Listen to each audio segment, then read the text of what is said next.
Hi guys, Pete Mazaris, the Home Inspector Mentor. We're going to talk today about customer complaints or callbacks, as we call it in the industry. And so, nobody is immune from customer complaints. Doesn't matter who you are, what level of professional you are, what business you run. We all have to deal with complaints because no one's perfect, right?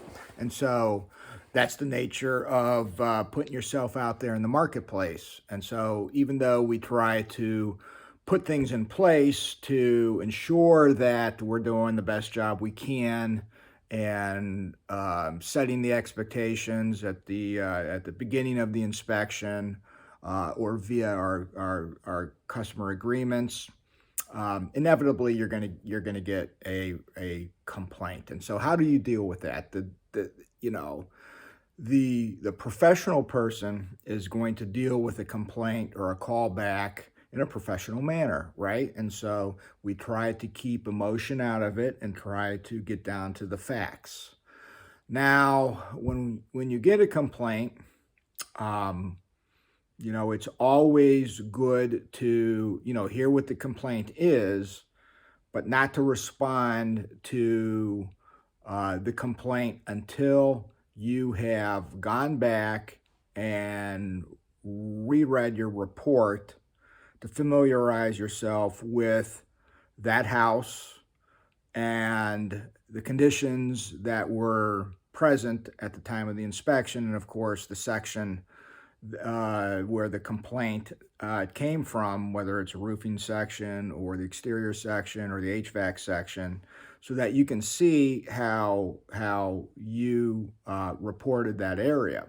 Okay, because if you try to respond to a complaint, right away because you answered your phone, and instead of it being a customer, it was a past customer saying that you missed something. Or worse yet, it's a lawyer asking for your address so he can send you a demand letter, right? Which has happened to me.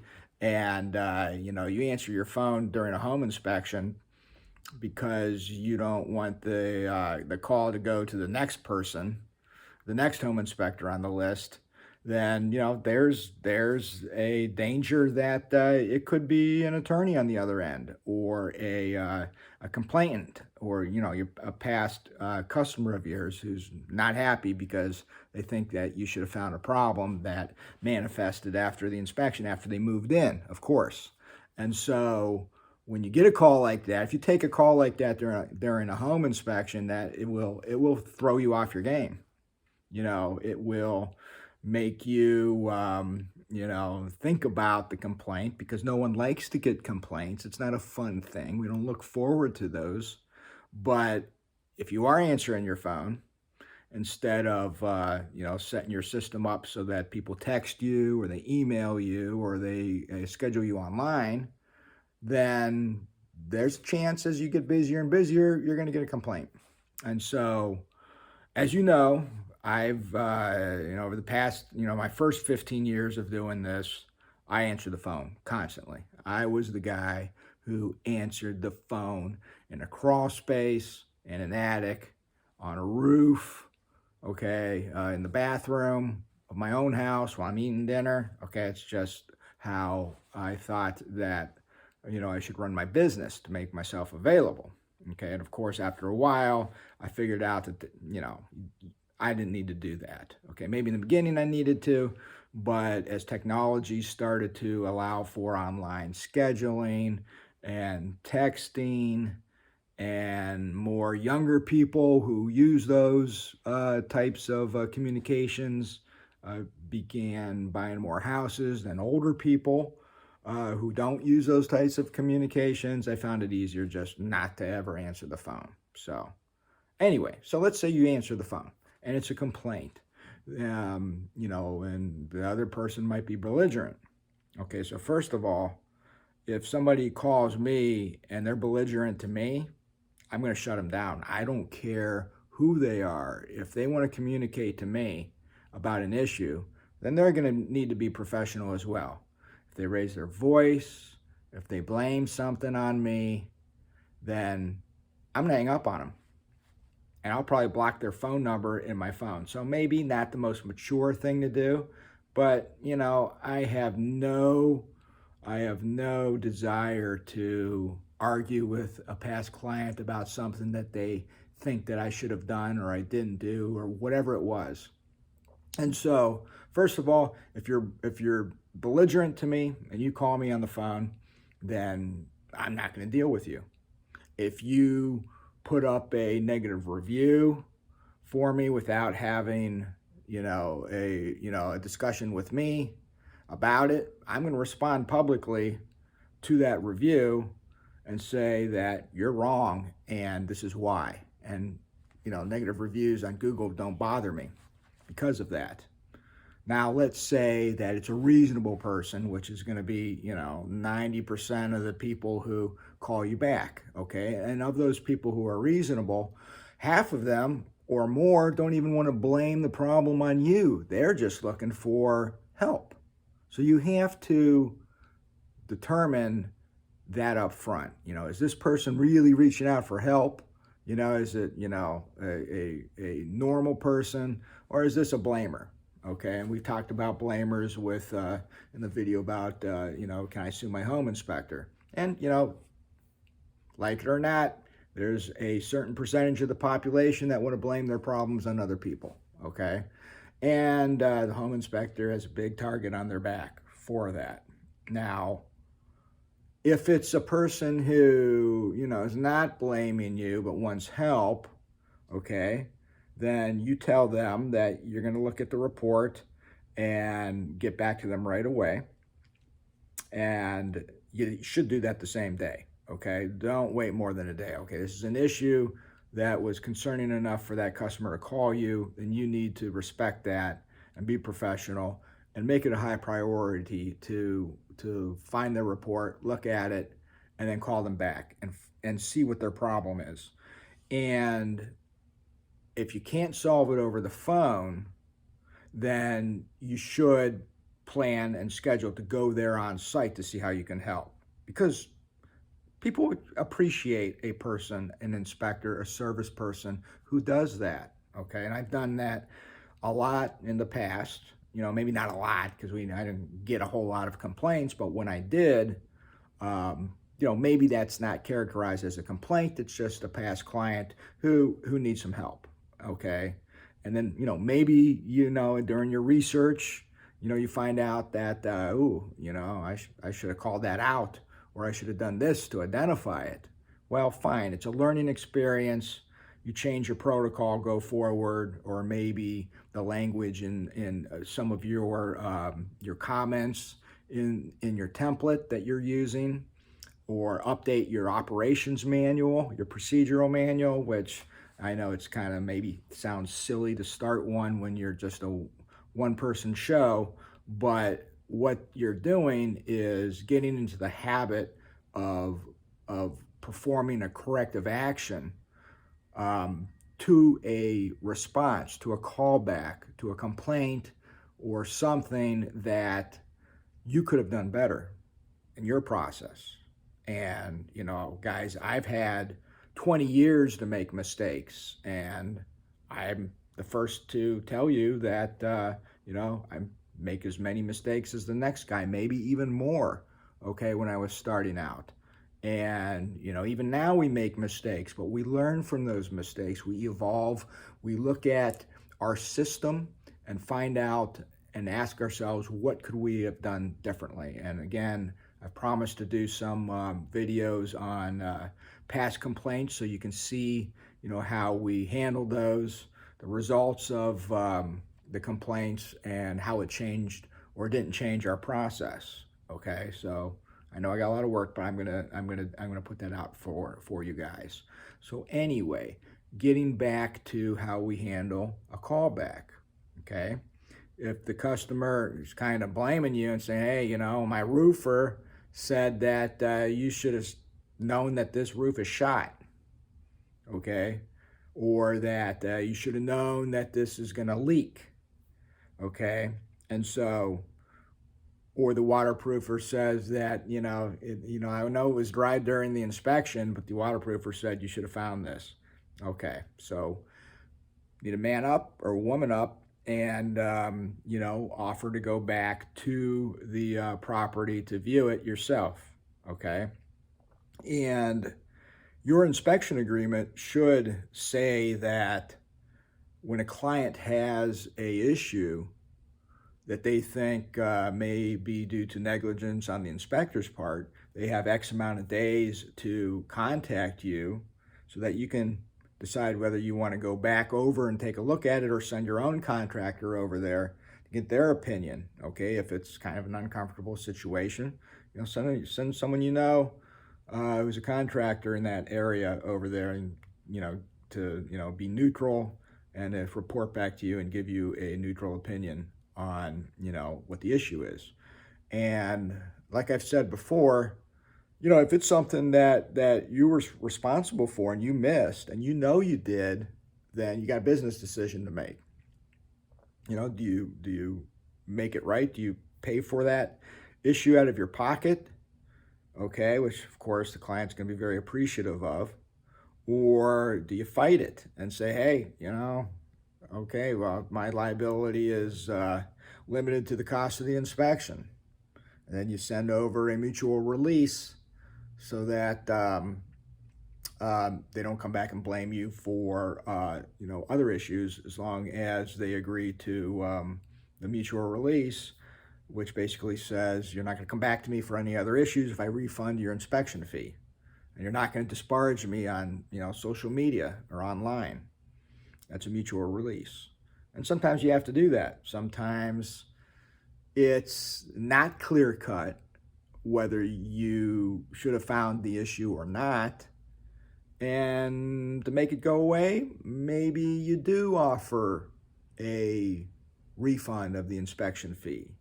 But don't ever offer a refund of an inspection fee without having the client sign a mutual release, and so if the issue is something, bigger than, just refunding the home inspection fee, then, and you did make a mistake, but it's a big deal, okay, you need to identify your notify your insurance company and have them take over from there, because that's what you have insurance for, right?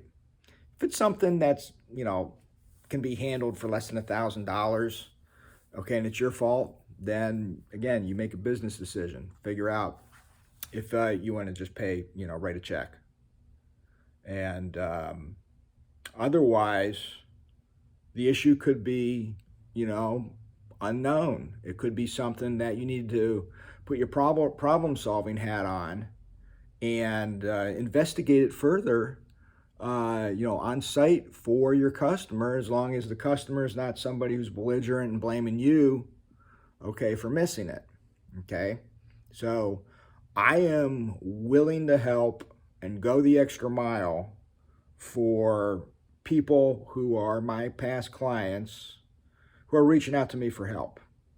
Okay, those who want to blame because they got bad advice from their tradesperson who they called out to come look at an issue, they got bad advice from anybody who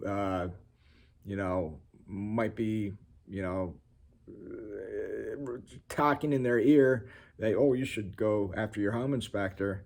And if that communication comes off that way to me from the get-go, I shut them down right away and say, okay, all right, no, I'm not going to help you. Okay, I am not in a position to to go and come to your property and help you problem solve, because quite frankly, I don't like your attitude.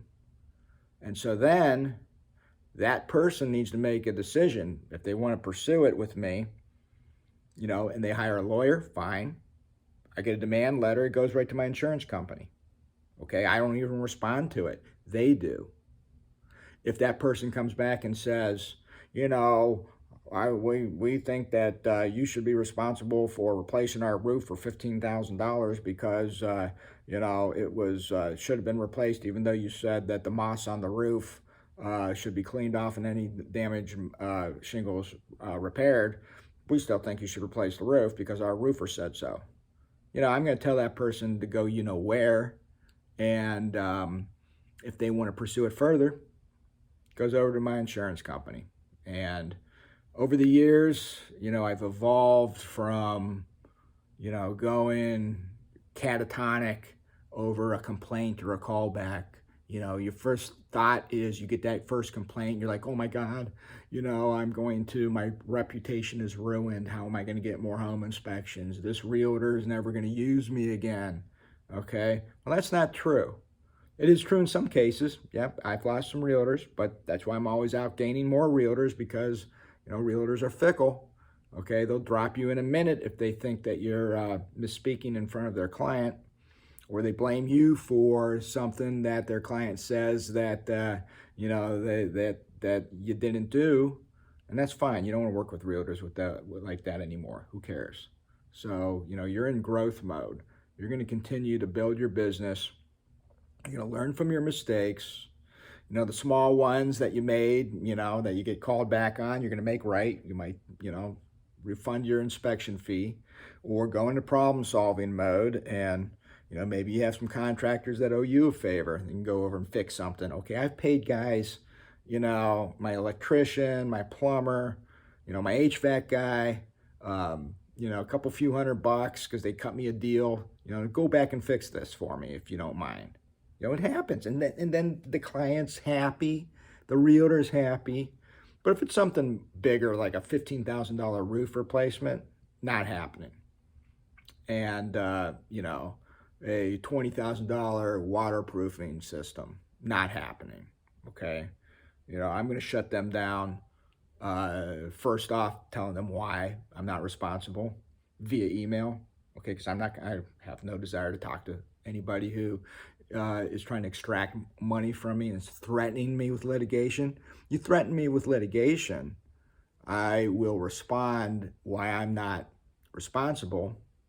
And if I hear back from you or your attorney, then it goes right to my insurance company. And then their attorneys will respond. And I sleep well at night because of this. And so it's not the end of the world when you get that first complaint. Okay? You're learning. Okay? You didn't cause physical harm to anybody. You didn't frickin', drive drunk into somebody or text while you're driving and get into a wreck. You're doing a home inspection. Okay? And I know you're trying to build your reputation, and our reputation is important. It's important to all of us. But you're not infallible. You're going to make a mistake. And how you respond to that mistake is, going to, be beneficial for you as you build your business. Trust me. You're not going to go, if you don't like when somebody criticizes you or complains, then, this is tough business to be in then, because you're going to get that. You're going to get it from the realtor. You're going to get it from a seller. Seller's going to, sellers just, they like to vilify us home inspectors, okay? Home inspector calls, or a seller calls you and says, I'm looking at your report and I don't agree with this, this, and this. And I say, you're not my client. Did you want to give me your credit card? I charge $100 an hour for a consultation. Minimum charge is $100. Otherwise, don't call me. Now, if the seller is, friendly, say, I'm just trying to, figure out what you mean here. I like people like that. We're going to have a conversation. Okay. A lot of times that seller hires me to inspect their house that they're buying. Okay. But the belligerent seller, the belligerent buyer, or even belligerent realtor, I have no tolerance for. And I will shut you down in a second. And I will block your phone number in my phone. So I don't want to hear from you again. And if I do, then, if you're demanding money, it's, I'm not even going to sweat it. I'm not even going to spend any time. It's going to my insurance company. And then my insurance company is going to strategize with me how to respond. And because of the way the standards are written and our inspection agreement is written, 99 out of 100 times we're going to come out on top. And the time that we don't, again, that's why we have insurance and we're not infallible. So, long record video for you guys today. Hope it helps. Take care, everybody.